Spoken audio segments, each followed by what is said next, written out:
5ನೇ ಅಧ್ಯಾಯ. ಶ್ರೀ ಸಾಯಿಬಾಬಾರವರು ಚಾಂದ್ ಪಾಟೀಲರ್ ಮದುವೆ ನಿಬ್ಬಣದ ಜೊತೆಯಲ್ಲಿ ಬಂದ ಬಗೆ, ಸುಸ್ವಾಗತ, ಮಹಾಯೋಗಿಗಳ ಸಂಪರ್ಕ, ಅವರ ಉಡುಗೆ ತೊಡುಗೆ, ನಿತ್ಯ ಜೀವನ, ಪಾದುಕೆಗಳ ಕತೆ, ಮೊಹಿದೀನ್ ರವರೊಡನೆ ಕುಸ್ತಿ, ಅವರ ಜೀವನದ ಬದಲಾವಣೆ, ನೀರನ್ನು ಎಣ್ಣೆಯಾಗಿ ಪರಿವರ್ತಿಸಿದ ಬಗೆ, ಕಪಟ ಗುರು ಜವಾಹರ ಅಲಿ. ಚಾಂದ್ ಪಾಟೀಲರ ಮದುವೆ ನಿಬ್ಬಣದ ಜೊತೆಯಲ್ಲಿ ಬಾಬಾರವರು ಹಿಂದಿರುಗಿದ್ದುದು. ಚಾಂದ್ ಪಾಟೀಲ್ ಔರಂಗಾಬಾದ ಜಿಲ್ಲೆಯಲ್ಲಿ ಧೂಪಹಳ್ಳಿಯ ಮಹಮ್ಮದೀಯ ಸಾಹುಕಾರ. ಅವರು ಔರಂಗಾಬಾದಿಗೆ ಪ್ರಯಾಣ ಬೆಳೆಸುವಾಗ ತಮ್ಮ ಕುದುರೆಯನ್ನು ಕಳೆದುಕೊಂಡನು. 2 ತಿಂಗಳು ಕಾಲ ಹುಡುಕಿ ಬಹಳ ಬೇಸತ್ತಿದ್ದನು. ನಿರಾಸನಾಗಿ ಔರಂಗಾಬಾದಿಗೆ ಹಿಂತಿರುಗಿದ್ದಾಗ ದಾರಿಯಲ್ಲಿ ಒಂದು ಮಾವಿನ ಮರದ ಕೆಳಗೆ ಕುಳಿತಿದ್ದ ಫಕೀರನನ್ನು ಕಂಡರು. ಚಾಂದ್ ಪಾಟೀಲನನ್ನು ನೋಡಿದ್ದ ಫಕೀರನು ಅವನನ್ನು ಕರೆದು ತಾನು ಸೇದುತ್ತಿದ್ದ ಹುಕ್ಕಾವನ್ನು ಅವನಿಗೆ ಕೊಟ್ಟು ವಿಚಾರವೇನೆಂದು ಪ್ರಸ್ತಾಪಿಸಿದರು. ಅವನು ಕುದುರೆಯನ್ನು ಕಳೆದುಕೊಂಡ ಸಮಾಚಾರವನ್ನು ಹೇಳಿದನು. ಇದನ್ನು ಕೇಳಿದ ಫಕೀರನು, ಇಲ್ಲಿಯೇ ಹಳ್ಳದ ಬಳಿಗೆ ಹೋಗಿ ನೋಡು, ಅಲ್ಲಿದೆ ಎಂದನು. ಚಾಂದ್ ಪಾಟೀಲನು ಅಲ್ಲಿಗೆ ಹೋಗಿ ನೋಡಲು ತನ್ನ ಕುದುರೆ ಅಲ್ಲಿ ಮೇಯುತ್ತಿರುವುದನ್ನು ಕಂಡು ಆನಂದಭರಿತನಾಗಿ, ಈ ಫಕೀರನು ಸಾಮಾನ್ಯನಲ್ಲ ಎಂದು ಮನಸ್ಸಿನಲ್ಲಿ ಯೋಚಿಸಿ ಕುದುರೆಯೊಡನೆ ಫಕೀರನ ಕಡೆಗೆ ಹಿಂತಿರುಗಿದನು. ಅಷ್ಟು ಹೊತ್ತಿಗಾಗಲೇ ಹುಕ್ಕ ತಯಾರಾಗಿತ್ತು.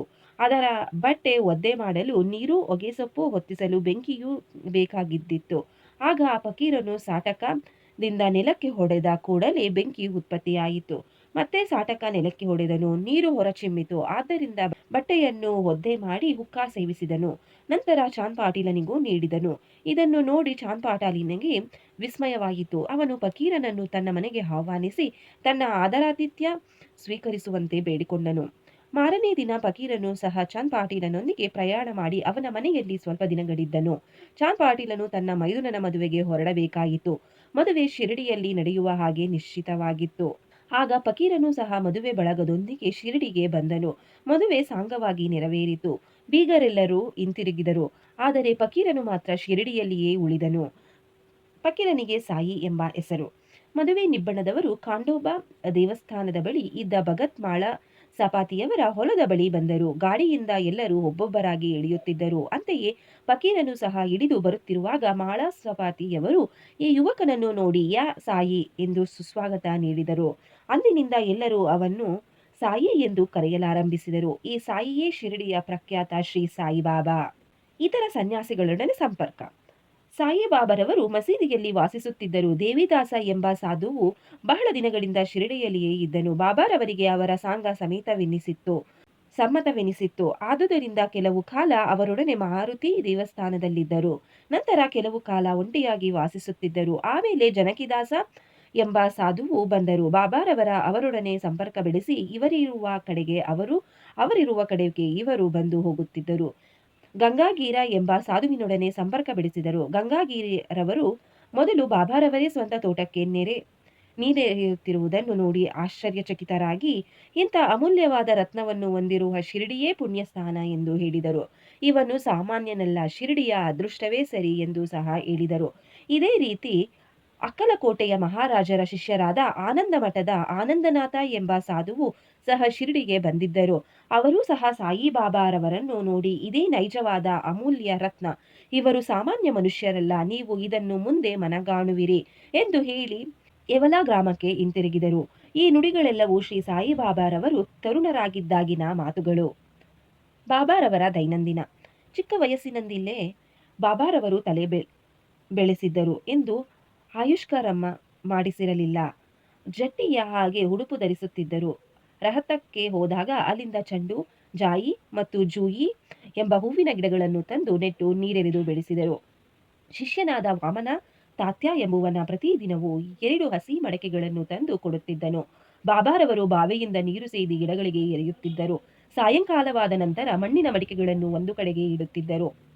ಅವು ಹಸಿ ಮಣ್ಣಿನಿಂದ ಮಾಡಲ್ಪಟ್ಟಿದ್ದರಿಂದ ಮಾರನೇ ದಿನದ ಹೊತ್ತಿಗೆ ಒಡೆದು ಹೋಗುತ್ತಿದ್ದವು. ಮರುದಿನ ವಾಮನ ತಾತ್ಯ ಪುನಃ 2 ಮಡಿಕೆಗಳನ್ನು ತಂದಿಡುತ್ತಿದ್ದರು.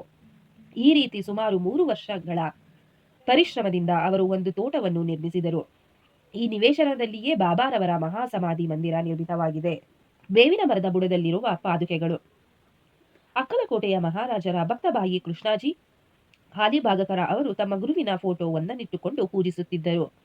ಒಂದು ದಿನ ಅಕ್ಕಲಕೋಟೆಗೆ ಹೋಗಿ ಗುರುಗಳ ಪಾದ ದರ್ಶನ ಮಾಡಬೇಕೆಂದು ಮನಸ್ಸಿನಲ್ಲಿ ಸಂಕಲ್ಪ ಮಾಡಿಕೊಂಡರು. ಆದರೆ ಅಲ್ಲಿಗೆ ಹೋಗುವ ಮುನ್ನವೇ ಅಕ್ಕಲಕೋಟೆ ಮಹಾರಾಜರ ಕನಸಿನಲ್ಲಿ ಕಾಣಿಸಿಕೊಂಡು, ಈಗ ನನ್ನ ವಿಶ್ರಾಂತಿ ಸ್ಥಳ ಶಿರಡಿ, ನೀನು ಅಲ್ಲಿಗೆ ಬಂದು ಪೂಜೆ ಮಾಡು ಎಂದರು. ಆಗ ಅವರು ತಮ್ಮ ನಿರ್ಧಾರವನ್ನು ಮಾರ್ಪಡಿಸಿಕೊಂಡು ಶಿರಡಿಗೆ ಬಂದು ಅಲ್ಲಿ 6 ತಿಂಗಳು ನೆಲೆಸಿ ಶ್ರೀ ಬಾಬಾರವರ ಸೇವೆ ಮಾಡಿದರು. ಈ ಸ್ಮಾರಕವಾಗಿ ಬಾಯಿ ಕೃಷ್ಣಾಜಿ ಅವರು ಪಾದುಕೆಗಳನ್ನು ತಯಾರಿಸಿ ಅಲ್ಲಿ ಪ್ರತಿಷ್ಠಾಪನೆ ಮಾಡಿದರು. ಇದು ನಡೆದದ್ದು ಸುಮಾರು 1912ರಲ್ಲಿ. ಪೂಜೆ ಮಾಡಲು ಒಬ್ಬ ಬ್ರಾಹ್ಮಣನನ್ನು ನೇಮಿಸಿದರು. ಅದರ ಮೇಲ್ವಿಚಾರಣೆಯನ್ನು ಭಕ್ತರಾದ ಸಗುಣರವರಿಗೆ ವಹಿಸಿದರು. ಕಥೆಯ ವಿವರ ಈ ರೀತಿ ಇದೆ. ಇದನ್ನು ಸಾಯಿ ಲೀಲಾ 2ನೇ ಸಂಗ್ರಹದ ಮೊದಲ ಸಂಚಿಕೆ 25ರ ಪುಟದಲ್ಲಿ ಕಾಣಬಹುದು. 1912ರಲ್ಲಿ ಡಾಕ್ಟರ್ ರಾಮರಾವ ಕೋಟಾರೆ ಎಂಬುವರು ಬಾಬಾರವರ ದರ್ಶನ ಪಡೆಯಬೇಕೆಂದು ಶಿರಡಿಗೆ ಬಂದರು. ಅವರ ಕಾಂಪೌಂಡರ್ ಮತ್ತು ಸ್ನೇಹಿತರಾದ ಶ್ರೀ ಬಾಯಿ ಕೃಷ್ಣಾಜಿ ಆಲಿಬಾಗಕರರವರು ಅವರೊಡನೆ ಬಂದಿದ್ದರು. ಕಾಂಪೌಂಡರ್ ಬಾಯಿ ಕೃಷ್ಣಾಜಿ ಶ್ರೀ ಸಗುಣ ಮೇರು ನಾಯಿಕ ಮತ್ತು ಶ್ರೀ ಜಿಕೆ ದೀಕ್ಷಿತ ಮತ್ತು ಅವರ ಆಪ್ತ ಸ್ನೇಹಿತರಗಳಾಗಿದ್ದರು. ಇವರು ಕಲೆತು ಅನೇಕ ವಿಚಾರಗಳನ್ನು ಪ್ರಸ್ತಾಪಿಸುತ್ತಿರುವಾಗ ಸಾಯಿ ಬಾಬಾರವರು ಮೊದಲು ಶಿರಡಿಗೆ ಬಂದು ಗುರುತಿಗಾಗಿ ಪವಿತ್ರವಾದ ಬೇವಿನ ವೃಕ್ಷದ ಕೆಳಗೆ ಒಂದು ಸ್ಮಾರಕವನ್ನು ನಿರ್ಮಿಸಬೇಕೆಂದು ನಿಶ್ಚಯಿಸಿದರು. ಸ್ಮಾರಕದ ಸಂಕೇತ ಪಾದುಕೆಗಳೆಂದು ತೀರ್ಮಾನಿಸಿ ಅವುಗಳನ್ನು ಒಂದು ಶಿಲೆಯಲ್ಲಿ ಮಾಡಿಸಬೇಕೆಂಬ ನಿರ್ಧಾರಕ್ಕೆ ಬಂದರು. ಕೋಟಾರೆಯವರು ಸ್ನೇಹಿತರಾದ ಕಾಂಪೌಂಡರ್ ಅವರು ಈ ವಿಚಾರವನ್ನು ಡಾಕ್ಟರ್ ರಾಮರಾವ ಕೋಟಾರಯವರಿಗೆ ತಿಳಿಸಿದರೆ ಅವರು ಒಳ್ಳೆಯ ಪಾದುಕೆಗಳನ್ನು ಮಾಡಿಸುತ್ತಾರೆಂದು ಹೇಳಿದರು. ಸರ್ವರು ಸಮ್ಮತಿಸಿದ ನಂತರ ಡಾಕ್ಟರ್ ಕೋಟಾರೆಯವರಿಗೆ ಈ ವಿಷಯ ತಿಳಿಸಿದರು. ಅವರೇ ಸ್ವಂತ ಶಿರಡಿಗೆ ಬಂದು ತಾವು ಹಾಕಿದ ಯೋಜನೆಯ ನಕಲನ್ನು ಶ್ರೀ ಉಪಾಸನಿ ಮಹಾರಾಜರಿಗೆ ತೋರಿಸಿದರು. ಅವರು ಅದಕ್ಕೆ ಕೆಲವು ತಿದ್ದುಪಡಿಗಳನ್ನು ಸೂಚಿಸಿದರು. ಅದರಲ್ಲಿ ಕಮಲಪುಷ್ಪವನ್ನು ಕೆತ್ತಿ ಶಂಖ ಮತ್ತು ಚಕ್ರ ಇತ್ಯಾದಿಗಳನ್ನು ಬೇವಿನ ಮರದ ಶ್ರೇಷ್ಠತೆ ಮತ್ತು ಬಾಬಾರವರ ಮಹಿಮೆಯನ್ನು ಕುರಿತಾದ ಈ ಶ್ಲೋಕವನ್ನು ಕೆತ್ತಿಸಲು ಸಲಹೆ ನೀಡಿದರು. ಸದಾ ನಿಂಬವೃಕ್ಷಸ್ಯ ಮೂಲಾದಿವಾಸಾತ್ ಸುಧಾ ಸ್ರಾವಿಣಂ ತಿಕ್ತಮಾಪ್ಯ ಪ್ರಿಯಾತಂ ತರುಂ ಕಲ್ಪವೃಕ್ಷಾದಿಕಂ ಸಾಧಯಂತಂ ನಮಾಮಿಶ್ವರಂ ಸದ್ಗುರು ಸಾಯಿನಾಥಂ. ಅರ್ಥ: ದೇವಕಲ್ಪವೃಕ್ಷಕ್ಕೂ ಮಿಗಿಲಾದ ಆ ಬೇವಿನ ಮರದ ಬುಡದಲ್ಲಿ ಕುಳಿತಿರುವುದರಿಂದಲೇ ಅದರಿಂದ ಬರುವ ಕಹಿ ರಸಕ್ಕೆ ಬದಲಾಗಿ ಅಮೃತವು ಸುರಿಯುವಂತೆ ಮಾಡಿರತಕ್ಕ ಪರಮೇಶ್ವರನೇ ನೀನಾಗಿರುವೆ. ನಿನಗೆ ನಮಸ್ಕಾರಗಳು. ಬೇವಿನ ಮರದ ರಸವೇ ಅಮೃತ, ಏಕೆಂದರೆ ಅದಕ್ಕೆ ಸರ್ವ ರೋಗಗಳನ್ನು ವಾಸಿ ಮಾಡುವ ಗುಣವಿದೆ. ಉಪಾಸನಿಗಳವರ ಮೇಲಿನ ಸಲಹೆಯನ್ನು ಒಪ್ಪಿಕೊಂಡು ಅದೇ ರೀತಿ ಪಾದುಕೆಗಳನ್ನು ಮಾಡಿಸಿ ಮುಂಬಯಿಯ ಕಾಂಪೌಂಡರವರೊಡನೆ ಶಿರ್ಡಿಗೆ ಕಳುಹಿಸಿದರು. ಬಾಬಾರವರು ಅವುಗಳನ್ನು ಶ್ರವಣ ಶುದ್ಧ ಪೌರ್ಣಿಮೆಯ ದಿನ ಪ್ರತಿಷ್ಠಾಪಿಸಬೇಕೆಂದು ತಿಳಿಸಿದರು. ಆ ದಿವಸ 11 ಗಂಟೆಗೆ ಸರಿಯಾಗಿ ಶ್ರೀ ಜಿಕೆ ದೀಕ್ಷಿತರು ಪಾದುಕೆಗಳನ್ನು ಸಕಲ ರಾಜ ಮರ್ಯಾದೆಗಳಿಂದ ಖಂಡೋಬಾ ದೇವಸ್ಥಾನದಿಂದ ದ್ವಾರಕಾಮಹಿಗೆ ತಂದರು. ಬಾಬಾರವರು ಅವುಗಳನ್ನು ಸ್ಪರ್ಶಿಸಿ, ಇವು ಆ ಪರಮಾತ್ಮನ ಚರಣಾರವಿಂದಗಳು, ಇವುಗಳನ್ನು ಬೇವಿನ ಮರದಡಿಯಲ್ಲಿ ಪ್ರತಿಷ್ಠಾಪಿಸಿ ಎಂದರು. ಇದಕ್ಕೆ ಇಂದಿನ ದಿನ ಮುಂಬಯಿಯ ಪ್ರಸಾದ್ ಸೇಠ ಎಂಬುವರು 25 ರೂಗಳನ್ನು ಕಳುಹಿಸಿದ್ದರು. ಬಾಬಾರವರು ಅವುಗಳನ್ನು ಪಾದುಕಾ ಪ್ರತಿಷ್ಠಾಪನೆ ಖರ್ಚಿಗೆ ಕೊಟ್ಟರು.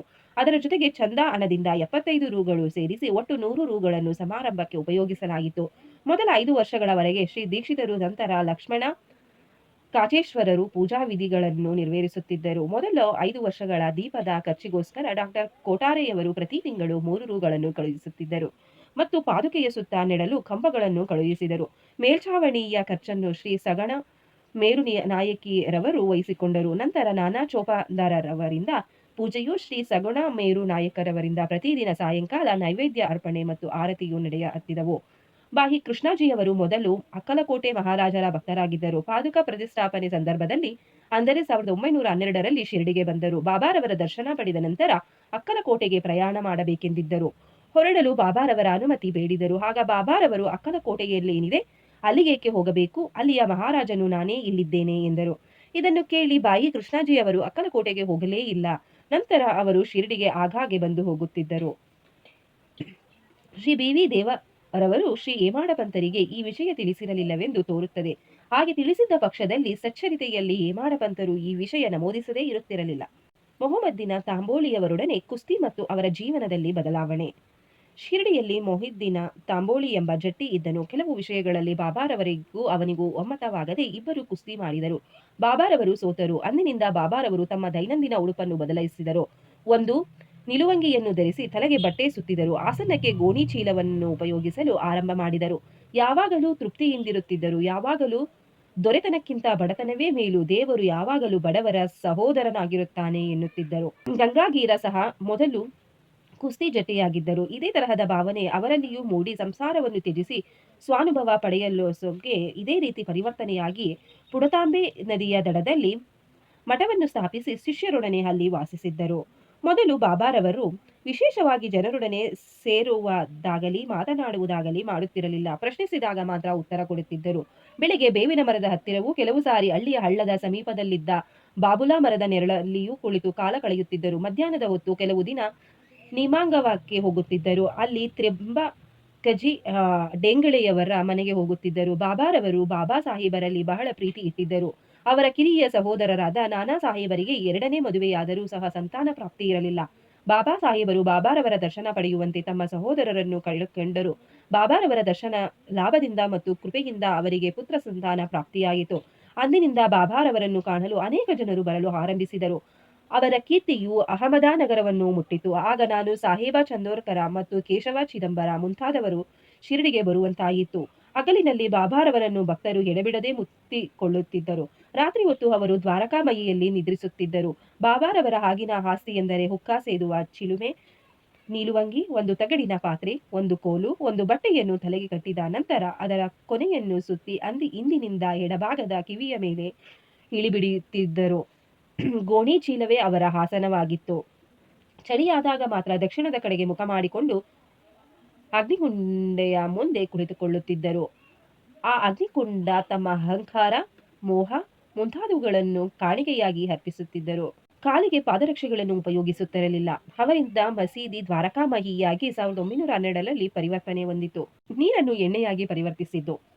ಸಾಯಿಬಾಬಾರವರಿಗೆ ದೀಪಗಳೆಂದರೆ ಬಹಳ ಆನಂದ. ಆದುದರಿಂದ ಅವರು ಪ್ರತಿ ಅಂಗಡಿಯ ಬಾಗಿಲಿಗೂ ಹೋಗಿ ಎಣ್ಣೆಯನ್ನು ಭಿಕ್ಷೆ ಬೇಡಿ ತಂದು ದ್ವಾರಕಾಮಯಿ ಮತ್ತು ದೇವಸ್ಥಾನದಲ್ಲಿ ದೀಪವನ್ನು ಹಚ್ಚಿ ರಾತ್ರಿಯೆಲ್ಲ ಉರಿಸುತ್ತಿದ್ದರು. ಈ ರೀತಿ ಕೆಲವು ಕಾಲ ನಡೆಯಿತು. ಒಂದು ದಿನ ಅಂಗಡಿಯವರೆಲ್ಲರೂ ಸೇರಿಕೊಂಡು ಬಾಬಾರವರಿಗೆ ಎಣ್ಣೆ ಕೊಡಬಾರದೆಂದು ತೀರ್ಮಾನಿಸಿ ಅವರು ಬಂದಾಗ ಯಾರೂ ಎಣ್ಣೆಯನ್ನು ಕೊಡಲೇ ಇಲ್ಲ. ಬಾಬಾರವರು ರಿಕ್ತ ಹಸ್ತದಿಂದ ಹಿಂದಿರುಗಿದರು.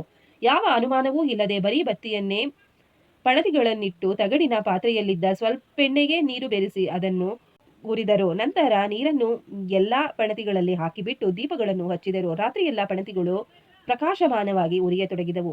ಇದನ್ನು ನೋಡಿದ ವರ್ತಕರು ಬಾಬಾರವರಲ್ಲಿಗೆ ಬಂದು ಕ್ಷಮೆ ಬೇಡಿದರು. ಬಾಬಾರವರು ಅವರನ್ನು ಕ್ಷಮಿಸಿ ಇನ್ನು ಮುಂದೆ ಸತ್ಯತನದಿಂದ ನಡೆಯಿರಿ ಎಂದು ಉಪದೇಶ ಮಾಡಿ ಕಳುಹಿಸಿದರು.